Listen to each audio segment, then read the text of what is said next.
akan memulai ibadah kita. Kakak ajak adik-adik semua untuk mempersiapkan diri. Kita mau duduk dengan tenang, kita mau bersorak-sorak juga untuk mulai nama Tuhan, dan kita juga akan mendengar firman Tuhan. Sebelumnya kakak beri waktu adik-adik untuk mengambil Alkitabnya bagi yang belum mengambil Alkitab. Oke, kita mau siapkan hati kita. Kakak ajak adik-adik semua tutup mata, lipat tangan, kita berdoa. Tuhan Yesus, terima kasih Tuhan atas berkat-Mu hari ini. Engkau masih pelihara kami sampai saat ini Tuhan. Jika seperti kami akan beribadah Tuhan, meskipun secara online, tapi kami akan percaya pada Engkau hadir Tuhan dengan tengah kami, mengurapi setiap kami Tuhan, dan mengurapi kakak-kakak yang menyampaikan firman-Mu. Biarlah semua dapat berjalan dengan lancar Tuhan, dan kami juga bisa melakukan dalam kehidupan kami Tuhan, yang Kami serahkan hari juga dalam tangan-Mu Bapa. Biarlah jadi sudut genap rencana-Mu Tuhan. Terima kasih Tuhan, Kami serahkan serta mengurup Bapa, ini dalam Tuhan Yesus kami sudah berada mengucap syukur Dia. Amin. Adik-adik, kita mau siapkan hati kita mau datang ke hadirat Tuhan. Kakak ajak adik-adik semua untuk nyanyi sungguh indah, karena setiap dari kita adalah anak Tuhan. Kita harus selalu datang kepada Tuhan dengan mengucapkan syukur. Kemanakah aku dapat pergi, menjauhi roh-Mu yang suci, Kau sahabat,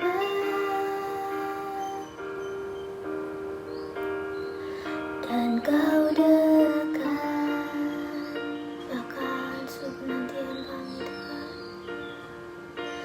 bahkan seluruh penantian-Mu tak bisa membalas kesetiaan-Mu sungguh mulia dan berharga. Sungguh besar pengorbanan-Mu bagiku, terlalu dalam untuk dimengerti. Sungguh besar, sungguh indah yang Kau pikirkan tentangku, tak terselami bagiku. Sungguh indah.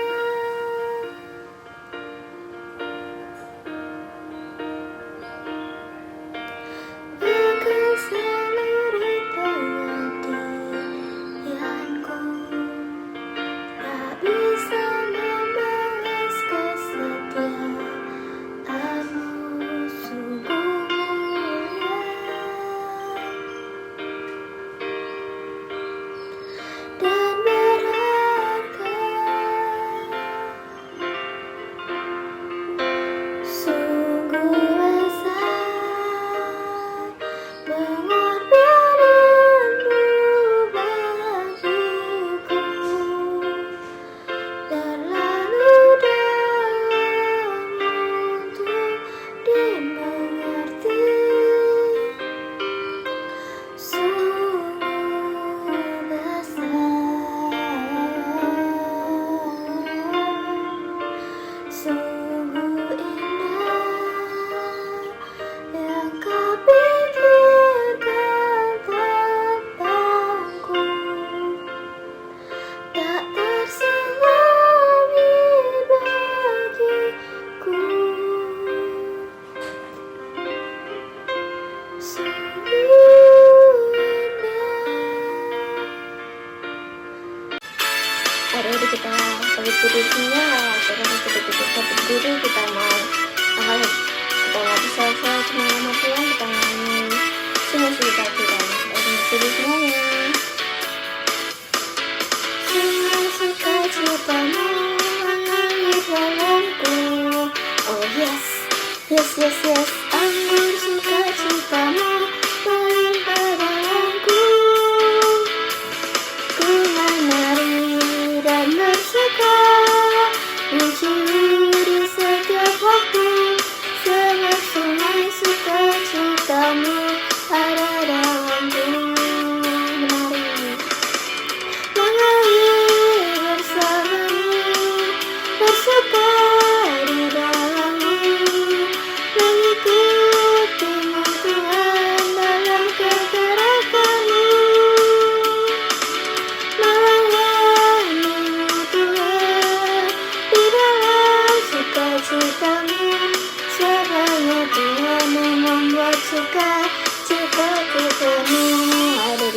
tangan semuanya ya Tuhan.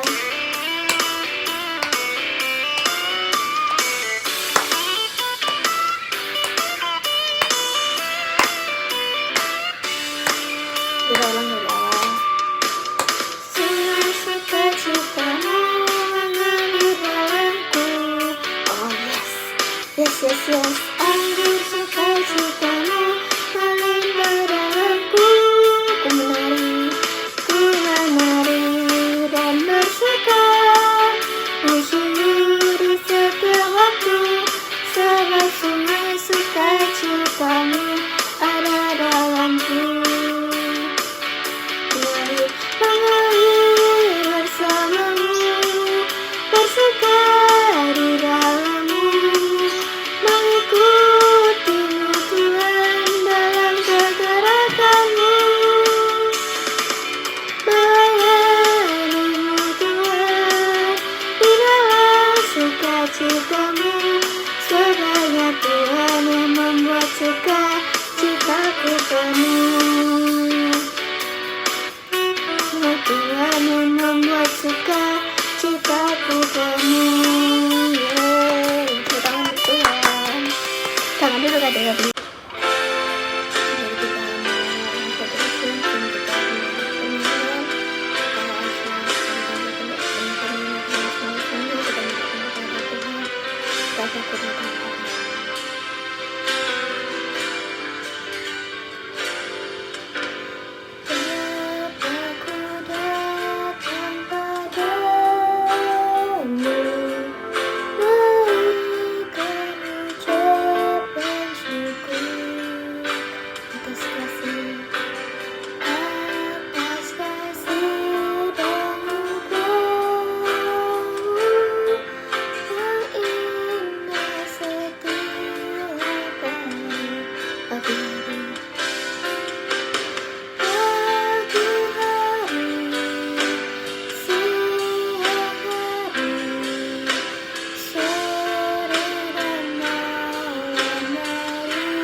Shalom adik-adik yang dikasihi dalam nama Tuhan. Puji Tuhan, pada hari ini setiap kita diizinkan Tuhan untuk dapat memuji, menyembah Tuhan, dapat bangun tidur, bernafas, bahkan setiap kita menerima berkat yang begitu luar biasa dari Tuhan. Amin. Adik-adik, pada hari ini kita mau sama-sama siapkan hati kita mau sama-sama mendengarkan firman Tuhan. Sebelum kita mendengarkan firman Tuhan, kakak ajak adik-adik semua mungkin yang mau menyiapkan Alkitabnya, boleh diambil dulu. Yang mau menyiapkan catatannya untuk mencatat firman Tuhan hari ini juga boleh diambil dulu ya. Kakak harap adik-adik semua pada hari ini dalam keadaan sehat, dalam keadaan sukacita. Amin.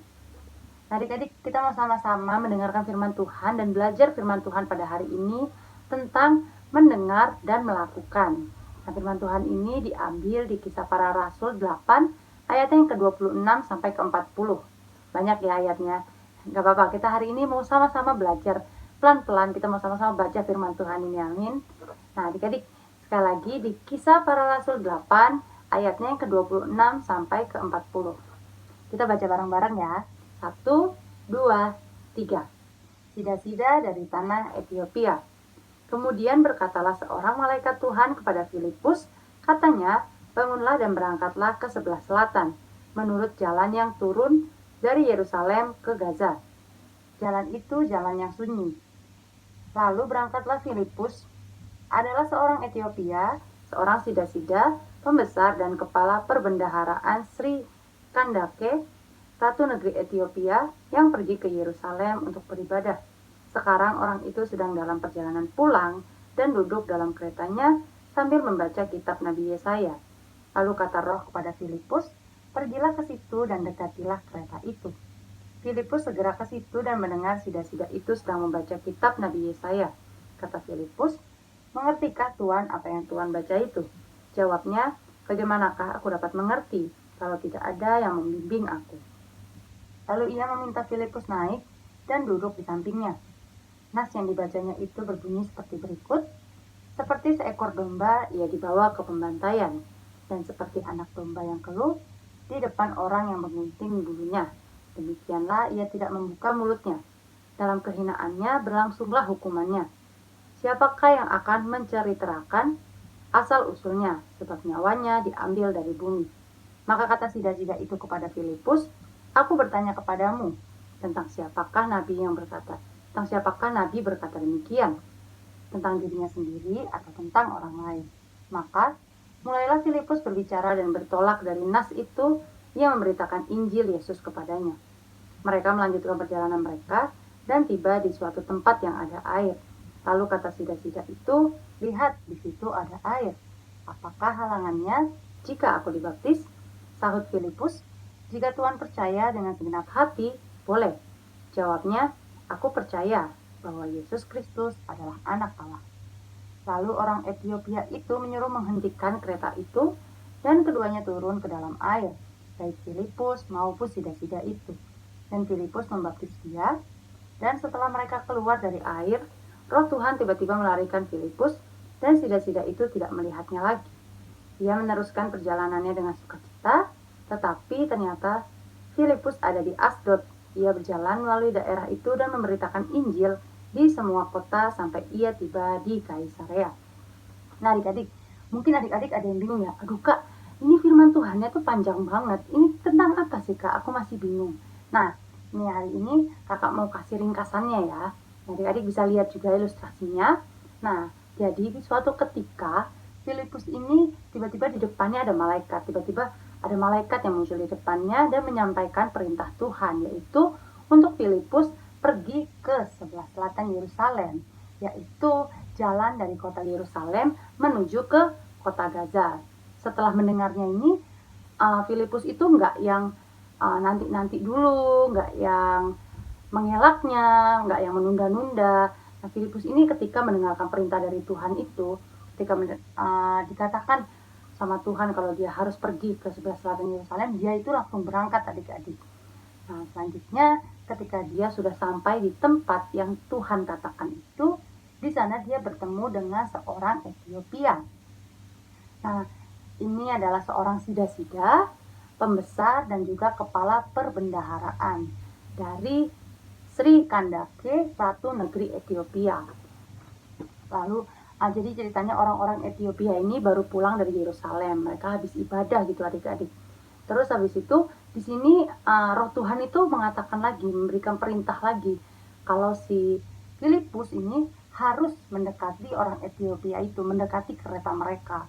Nah, di sini tuh ceritanya orang Ethiopia itu di kisah ini sedang membaca kitab Yesaya. Lalu setelah mendengar perintah tersebut, perintah kedua nih adik-adik dari Tuhan untuk dia mendekat kepada kereta orang Ethiopia itu, dia langsung berangkat, dia langsung melakukannya. Nah, setelah sampai di sana, ketika bertemu dengan orang Ethiopia, dia itu langsung bertanya seperti ini adik-adik. Mengertikah Tuhan apa yang Tuhan baca itu? Nah, di sini orang Ethiopia itu sebenarnya nggak ngerti sama apa yang dia baca. Di sini kan dikatakan, bagaimanakah aku dapat mengerti kalau tidak ada yang membimbing aku? Di sini orang Ethiopia mengatakan demikian. Lalu akhirnya Filipus naik ke kereta orang Ethiopia itu, dan di sana dia menyampaikan firman Tuhan mengenai firman yang dibaca orang Ethiopia tadi, dan juga dia menyampaikan atau menceritakan tentang Tuhan Yesus. Ketika mereka sedang di kereta tadi, kan mereka melakukan perjalanan, jadi keretanya tetap jalan. Nah, ketika mereka sedang jalan itu tiba-tiba mereka tiba di suatu tempat yang ada air. Jadi yang ada air ini bisa dikatakan seperti sungai, seperti danau, pokoknya tempat yang ada airnya gitu ya adik-adik. Nah, ketika sampai di tempat yang ada airnya itu, orang Ethiopia langsung bertanya seperti ini kepada Filipus, bisa nggak sih kalau aku tuh dibaptis gitu adik-adik. Jadi dia nanya, bisa nggak sih aku tuh dibaptis? Akhirnya Filipus mengatakan bisa, kalau memang dia percaya. Nah, orang Ethiopia ini ternyata percaya. Dia mengatakan seperti ini, aku percaya bahwa Yesus Kristus adalah anak Allah. Jadi orang Ethiopia itu percaya kalau Tuhan itu adalah anak Allah. Akhirnya dia memilih untuk dibaptis. Dan akhirnya orang Ethiopia ini mengatakan untuk menghentikan keretanya, dan kedua orang tersebut yaitu Filipus dan orang Ethiopia tadi masuk ke dalam air. Lalu orang Ethiopia itu dibaptis oleh Filipus. Nah, ketika selesai dibaptis adik-adik, tiba-tiba Filipus ini hilang. Jadi di sini katakan, dan setelah mereka keluar dari air, roh Tuhan tiba-tiba melarikan Filipus. Nah, jadi tiba-tiba Filipus itu nggak ada di hadapan si sida-sida tadi atau si orang Ethiopia tadi. Tetapi orang Ethiopia ini atau sida-sida ini tetap melanjutkan perjalanannya, tetap meneruskan perjalanannya dengan sukacita. Karena dia sudah menerima Tuhan Yesus. Nah, terus ternyata Filipus ini kan tadi kan tiba-tiba dibawa oleh roh ya. Terus habis itu Filipus ternyata ada di Asdod. Dia berjalan melalui daerah itu dan di sana dia memberitakan Injil di semua kota sampai ia tiba di Kaisarea. Nah, adik-adik, melalui kisah Filipus ini, kita yang firmannya agak panjang ini, nah, di sini kita sama-sama belajar adik-adik. Di sini kita itu diingatkan melalui sikap yang dilakukan oleh Filipus ini, kita diingatkan ada beberapa poin yang akan kakak sampaikan. Yang pertama, kita diingatkan yaitu untuk mau mendengar Tuhan. Nah, poin yang pertama yaitu mau mendengar Tuhan. Jadi adik-adik, tadi kan adik-adik tahu melalui firman ini, Filipus itu mendengar perintah Tuhan itu berapa kali coba tadi? Filipus mendengar perintah Tuhan itu 2 kali. Yaitu yang pertama tadi, bangunlah dan berangkatlah ke sebelah selatan Yerusalem menurut jalan yang turun dari Yerusalem ke Gaza. Di sini Filipus diperintahkan oleh Tuhan untuk pergi ke jalan yang turun dari Yerusalem ke Gaza atau ke sebelah selatan tadi ya. Nah, di sini Filipus langsung melakukan apa yang dikatakan Tuhan, apa yang diperintahkan Tuhan, dia langsung melakukannya. Lalu perintah yang kedua di sini dikatakan tadi, pergilah ke situ dan dekatilah kereta itu. Jadi kan tadi ada orang Ethiopia itu ketika dia sampai di tempat yang Tuhan perintahkan, kan ada orang Ethiopia. Lalu di sana perintah Tuhan yang kedua didengar atau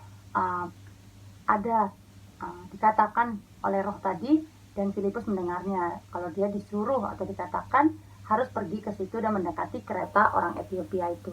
Nah, di sini adik-adik, Tuhan itu mengajarkan, Tuhan itu mengingatkan kita untuk mau mendengar Tuhan. Jadi setiap perintah yang Tuhan katakan itu jangan lewat begitu saja. Seperti misalnya kalau Tuhan mengatakan kita tidak boleh berbohong gitu ya, atau kita harus mengasihi sama manusia, itu tuh nggak boleh lewat begitu aja, nggak boleh masuk, kalau kata orang-orang ya, masuk kuping kanan keluar kuping kiri. Jadi masuk ke sini terus udah keluar lagi gitu. Nah, di sini Tuhan itu mau kalau kita mendengarkan Tuhan dan juga melakukannya. Seperti di poin kedua ini, ketika Filipus sudah mendengarkan Tuhan, di sini poin yang kedua dikatakan tidak menunda-nunda adik-adik. Jadi kan tadi ketika Filipus dikatakan oleh Tuhan, diperintahkan oleh Tuhan untuk pergi ke sebelah selatan, dia langsung melakukannya, dia langsung pergi. Dia nggak mengatakan, nggak mengelak Tuhan kayak, nanti dulu Tuhan, aku masih capek loh, aku ini habis pergi juga loh, aku masih capek loh. Enggak adik-adik, dia langsung pergi loh adik-adik, dia langsung melakukan. Dia nggak bilang kayak, Tuhan nanti sore aja lah atau nanti malam aja ya.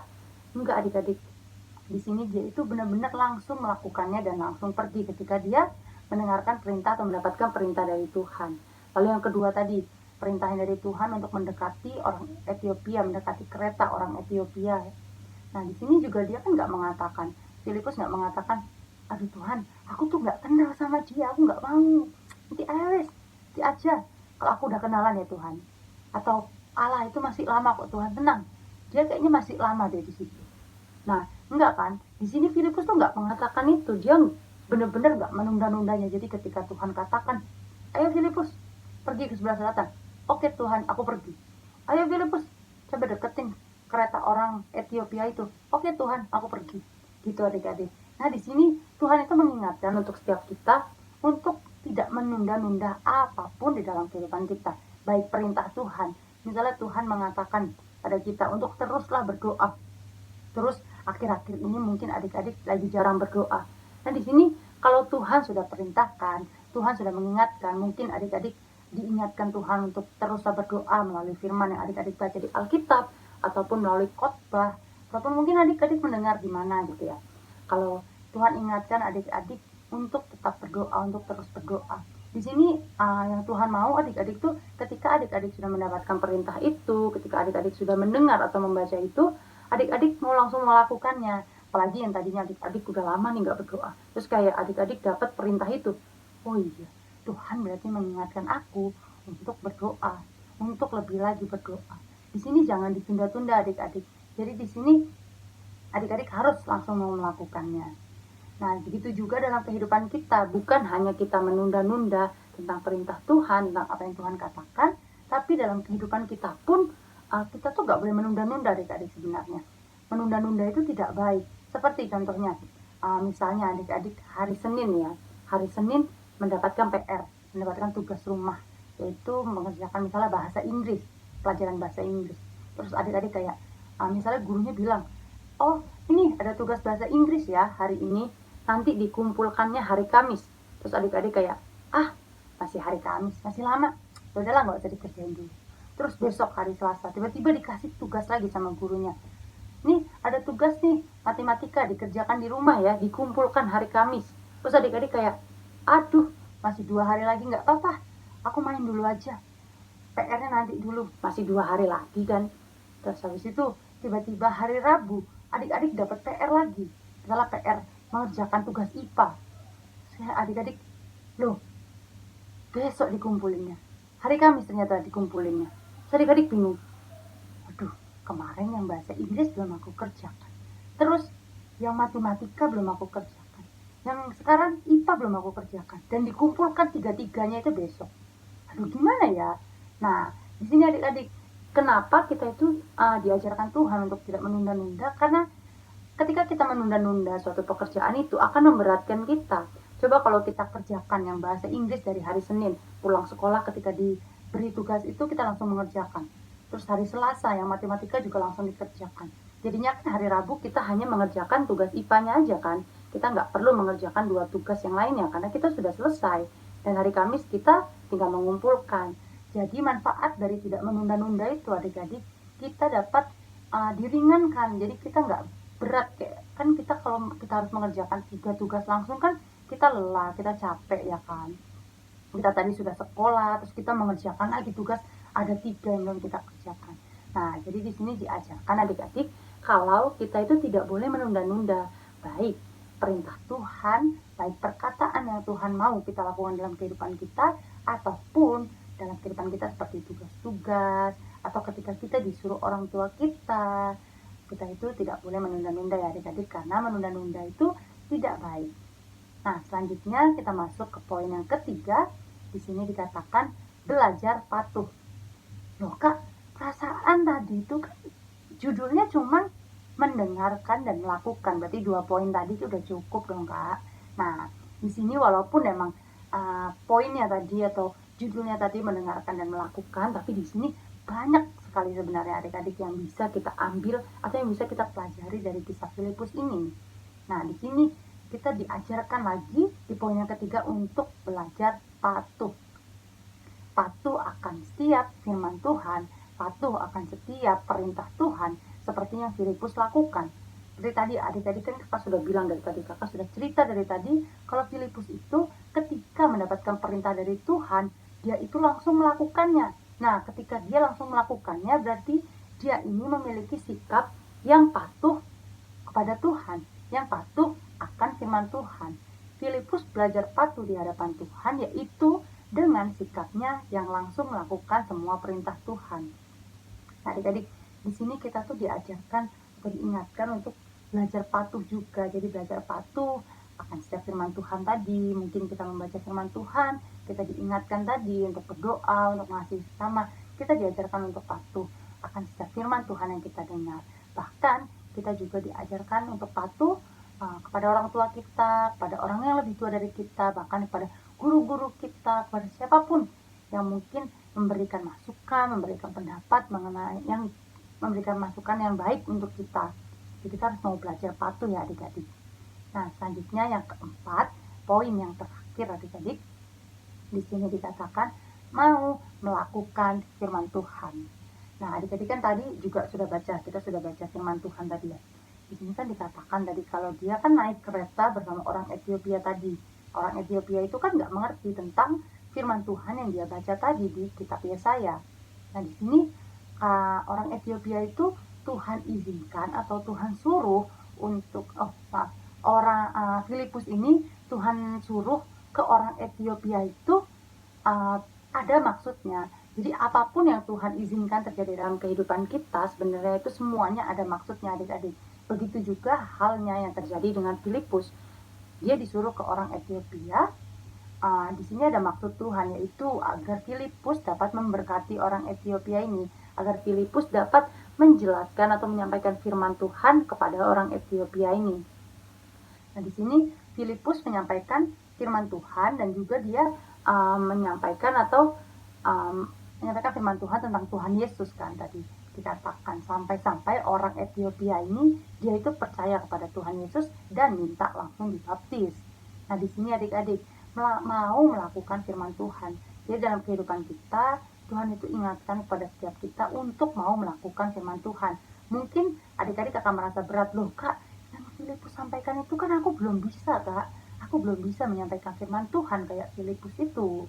Nah, di sini ada cara gampangnya. Kalau adik-adik kan masih kecil nih, mungkin belum bisa menyampaikan firman Tuhan yang ada di Alkitab. Bahkan mungkin ketika kita baca Alkitab, kita masih sedikit tidak mengerti dan perlu bantuan dari orang tua kita kan untuk menjelaskannya. Nah, di sini adik-adik bisa melakukan hal sederhana, yaitu melalui sikap adik-adik, perbuatan adik-adik, melalui perkataan adik-adik, melalui kehidupan adik-adik. Jadi, kita juga bisa, walaupun kita masih kecil, kita tetap bisa melakukan firman Tuhan, yaitu melalui perbuatan kita. Misalnya, kita mencontohkan di kelas itu kita tidak mencontek, padahal itu ulangannya lagi susah, atau tugasnya itu yang diberikan gurunya itu lagi susah banget. Tapi adik-adik memilih untuk tidak mencontek, adik-adik belajar dengan sungguh-sungguh, adik-adik akhirnya mengerjakannya sendiri dan tidak mencontek. Nah, ini salah satu melakukan firman Tuhan juga. Kita menjadi teladan, kita mau melakukan firman Tuhan dalam kehidupan kita. Dan juga misalnya mengasihi sesama kita manusia. Mungkin ada teman adik-adik yang sebel dengan orang lain gitu ya. Terus habis itu dia bilang ke adik-adik, udah jangan temenin dia, dia loh kayak gini gitu kan. Nah, di sini Tuhan ajarkan untuk kita tetap mengasihi orang lain kan, kita mengasihi selama kita manusia. Nah, di sini adik-adik bisa memberikan sikap atau bisa memberikan perilaku, memberikan sikap, yaitu tetap mengasihi orang tersebut, walaupun tadi teman adik-adik mengatakan untuk jangan mengasihi dia gitu kan. Nah, di sini kalau adik-adik mau melakukan itu, nanti teman-teman adik-adik itu juga akan terberkati melalui hidup adik-adik. Oh iya, dia udah aku bilangin kalau si ini kayak begini, tapi tetap mengasihi ya. Waduh, kayaknya aku juga harus hidup kayak dia deh. Aku harus mengasihi dia. Atau ketika adik-adik tadi memilih untuk tidak mencontek, terus teman-teman adik-adik ada yang lihat dan mengatakan, waduh, dia ulangannya susah banget, tugasnya susah banget, tapi nggak mencontek ya. Wah, kayaknya aku harus hidup kayak dia deh. Aku harus lebih lagi mau belajar. Nah, itu adik-adik, menyampaikan firman Tuhan itu bukan hanya tentang berkhotbah, bukan hanya tentang menyampaikan firman Tuhan yang mungkin adik-adik belum mengerti, belum bisa melakukannya, tapi di sini adik-adik bisa melakukan dengan hal sederhana, yaitu menjadi pelaku-pelaku firman Tuhan, menjadi contoh, menjadi teladan bagi teman-teman adik-adik. Nah, hari ini firman Tuhannya sampai di sini dulu. Tadi kita sudah belajar 4 poin dari kisah Filipus, yaitu yang pertama tadi apa? Mau mendengar Tuhan, atau mau mendengar perintah Tuhan. Lalu yang kedua, tidak menunda-nunda. Jadi kita jangan menunda-nunda setiap perintah yang Tuhan sudah katakan pada setiap kita, ataupun tidak menunda-nunda setiap pekerjaan kita, setiap apapun yang dikatakan orang tua kita, mungkin untuk kebaikan kita tidak boleh menunda-nundanya. Nah, yang ketiga, kita belajar untuk patuh. Lalu yang keempat, kita mau melakukan firman Tuhan. Biar kiranya firman Tuhan pada hari ini dapat memberkati adik-adik semua, dan setiap kita dapat menjadi pelaku-pelaku firman Tuhan. Amin. Haleluya. Kita mau tutup firman Tuhan ini sebelum kita selesaikan ke dalam doa. Mari kita bersatu dalam doa. Terima kasih Tuhan, kami bersyukur atas setiap firman Tuhan yang sudah kami dengar pada hari ini. Biar kiranya setiap firman ini dapat tertanam di hati kami yang subur, dapat meneguhkan setiap kami selalu, dapat mengubahkan kehidupan kami, dan biar kiranya melalui sikap, melalui perilaku yang dilakukan oleh Filipus, setiap kami dapat melakukannya juga dalam kehidupan kami dapat lebih lagi menjadi pelaku-pelaku firman Tuhan. Dan pada hari ini Tuhan, kami mau menyerahkan dalam tangan Tuhan setiap adik-adik yang mungkin sampai pada hari ini kami masih beribadah dari rumah Tuhan. Kami mau yakin dan percaya setiap kami selalu Tuhan berikan kesehatan, setiap kami selalu Tuhan berikan kekuatan, sukacita Tuhan, dan setiap kami Tuhan juga imannya dapat lebih bertumbuh lagi dalam Tuhan melalui pengalaman akan firman Tuhan yang sudah kami dengar. Tuhan Yesus, menyerahkan dalam tangan Tuhan saja untuk keadaan sekarang ini Tuhan, di mana sekarang virus Omikron mulai naik lagi Tuhan. Kami mau berdoa ya Bapa, biar kiranya Tuhan yang meredakan pandemi ini, agar setiap kami Tuhan, kami dapat pergi ke sekolah seperti dulu, dengan tidak menggunakan masker, dengan tidak banyak batasan-batasan. Bahkan Tuhan, setiap kami dapat bersama-sama beribadah di rumah Tuhan, beribadah di gereja bersama teman-teman kami ya Bapa. Terima kasih Tuhan, terima kasih Yesus. Kami juga tidak lupa berdoa untuk orang tua kami, papa mama kami, adik kakak kami, keluarga kami Tuhan semuanya. Kiranya keluarga kami selalu dalam perlindungan Tuhan, setiap kami dalam keadaan sehat, kami tidak kekurangan apapun, dan setiap kami Tuhan Yesus dapat selalu bersuka cita dalam nama Tuhan. Terima kasih Tuhan Yesus, hanya dalam nama Tuhan Yesus yang hidup. Haleluya. Amin. Selamat hari Minggu, dan Tuhan Yesus memberkati adik-adik. Shalom adik-adik yang dikasih dalam Tuhan Yesus. Gimana kepada adik-adik ini? Kalau yakin dan percaya pada adik semua dalam keadaan sehat. Amin. Amin. Nah, berikut ini akan menyampaikan Bapak Pengumuman Lebih Marata Fellowship Bayi Mata diadakan setiap hari Senin pukul 7 malam. Kakak harap adik-adik semua dapat join dalam fellowship ini, karena kita dengar firman Tuhan loh, tapi juga game bisa dibagi adik jamaah untuk join. Nah, untuk adik-adik yang belum mendapatkan link pada hari Senin, bisa menghubungi nomor yang terlihat di layar. Ibadah sekolah minggu diadakan online jam 9 pagi. Ibadah dapat diakses melalui YouTube channel GPM Manata. Nah, ada pengumuman dapat kakak sampaikan. Adik-adik coba untuk selalu mematuhi protokol kesehatan yang ada. Selamat hari Minggu. Tuhan Yesus memberkati.